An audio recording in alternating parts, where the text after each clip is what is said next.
जानवर चेरदारन सरसलाड़े पासी माइतान उनके रुपया वांसी चिलानन मले नामा कासुर कोंदा पेरसमाली होते वाई चलवाते नाका वाई चलवाते माको सरिकर सीविदाई नामा कोंदा कासुर लड़े पापम बाड़ा पाती नन सीचिलो न उनके रुपया ना माको पीतान कासुर पूछतान पेरसमाल तरोन सोडितान నాకు బట్టకి నన్సేరదారన్ సరసలడై పాసి గడ్డపార ఉంటాన్ మార్చుకుంటాన్ నా మార్చు నా పేడన్ రోసడెట్టాన్ నన్ను వరనాయి మైతాన్ సేరదారన్ సర్ చంద్రి రామరా మానాటే జై ఆదివాసి మానాటే వాసి దువల్ సుట్కింతే మాకు దువలి తిందనా మిరర్ మస్త్ మందన బారి మందన మమర్ సాయన జాగలి సన్ మర్సిలే बोले जागले सुन लेना मोर दुपतिन को मोई मेरा बच्चे गाड़तिन की टोई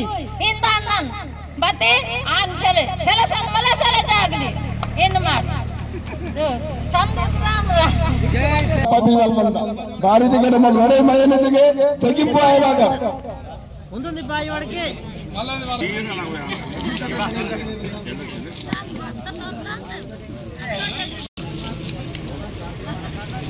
ये बता पता था वाला जिले में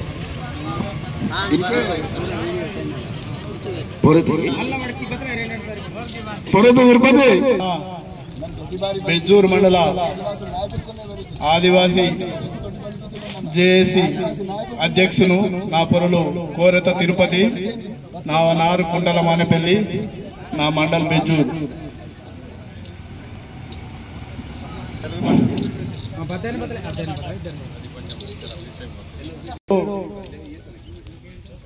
మనం 29వ తారీఖు ప్రారంభించి ఇప్పటి వరకు నిర్విరామంగా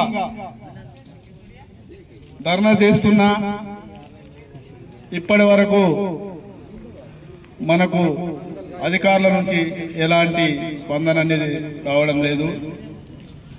ముందుగా ఈ ధర్నా కార్యక్రమాన్ని నిర్వహిస్తున్న జిల్లా కొండవాన రాయ సెంటర్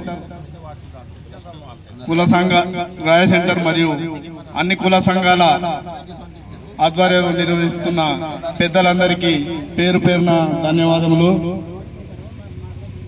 నిజంగా చెప్పాలంటే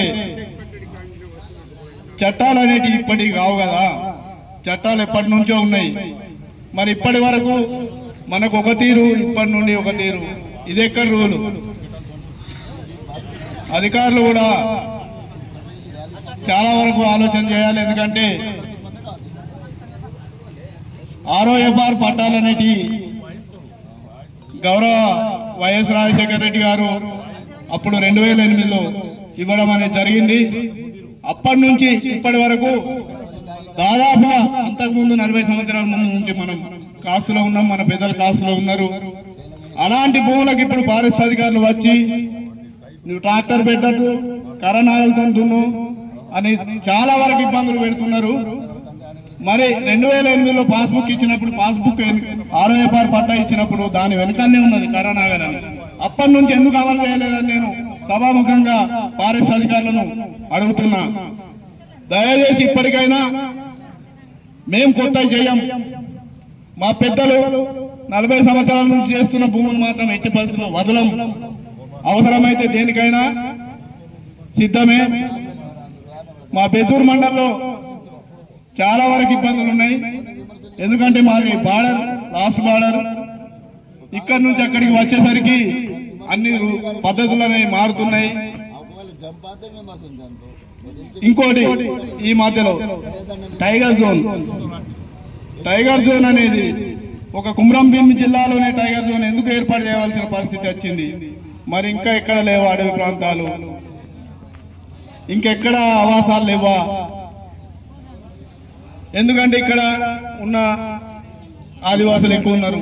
ఆదివాసులు అమాయకులు, వాళ్ళకి ఏం తెలియదు అన్న ఉద్దేశంతోనే ఆ రోజు 13 ఫిబ్రవరి 2024 రోజు రాష్ట్రం నుంచి కేంద్రానికి ఆమోదిస్తూ గౌరవ మంత్రివర్యులతో సంతకంతో పోవడం అనేది జరిగింది. ఇది కరెక్ట్ కాదు. టైగర్ జోన్ అనేది ఏర్పాటు చేసేటప్పుడు ఇక్కడ ఉన్న ఆదివాసులందరి ఆమోదం మేరకు చేయాలి. అలాంటిది ఏం చేయకుండా ఇవాళ టైగర్ జోన్ అని నానా ఇబ్బందులు గురి చేస్తూ ఇక్కడ ఉన్న ఆదివాసుల్ని అనేకమైన బాధలకు గురి చేస్తూ ఫారెస్ట్ అధికారులు వ్యవహరిస్తున్నారు. దయచేసి మేము వాళ్ళని ఏమంటలేము, అనదలుచుకోలేదు. మేము ఏదైతే చేస్తున్నామో ఆ భూములను మాత్రం మేము వదలం. కొత్తగా చేస్తే నువ్వు కావాలంటే పీడీ యాక్ట్ కింద పెట్టు, కేసు పెట్టు, జైలుకు పంపి దానికి సిద్ధమే. కానీ కాకపోతే తాత ముత్తాతల కాదు 40-50 సంవత్సరాలు కాస్తున్న భూములను ఇప్పుడు వదలమంటే మాకు వదలమని ఇబ్బంది లేదు. కాకపోతే కర్రనాగలతో ఒక ఎకరం ఉన్నానంటే ఒక రైతు ఎన్ని రోజులు ఉంటాడు? ఇప్పుడు ఇది కంప్యూటర్ యుగం. ఇప్పుడు ఏదైనా కూడా యంత్రాలతో చేయాలని ప్రభుత్వమే చెప్తుంది. పంటలు బాగా పండియాలి, రైతులు బాగుపడాలని చెప్తూ మరి కర్రనాగలతో కర్రనాగలతో ఒక ఎకరం ఒక రైతు దున్నానికి ఎంత టైం పడుతుంది? వాళ్ళే ఆలోచన చేయాలి. ఇకపోతే మేము మధ్యలో కూడా మా నాయకులతో వచ్చి అటెండ్ కావడం అనేది జరిగింది. వాళ్ళందరూ కూడా మద్దతు ఇస్తామని తెలపడం మాకు సంతోషం. ఇవాళ కూడా గౌరవ ఎక్స్ ఎంపీ గారు కూడా వస్తారని విన్నాం. ఎవరు వచ్చినా మా ఆదివాసులకు కష్ట సుఖాల్లో పాలు పంచుకుంటామంటే తప్పకుండా మా ఆదివాసి సంఘాల తరపున వాళ్ళకు అందరికీ కూడా ధన్యవాదాలు తెలుపుతాం, స్వాగతిస్తాం. ఉద్యమం కూడా ఇంతటితో ఆగకుండా అవసరమైతే మండల హెడ్ క్వార్టర్లలో కూడా ఉధృతం చేసి ఇక్కడ కూడా అవసరమైతే మా నాయకులు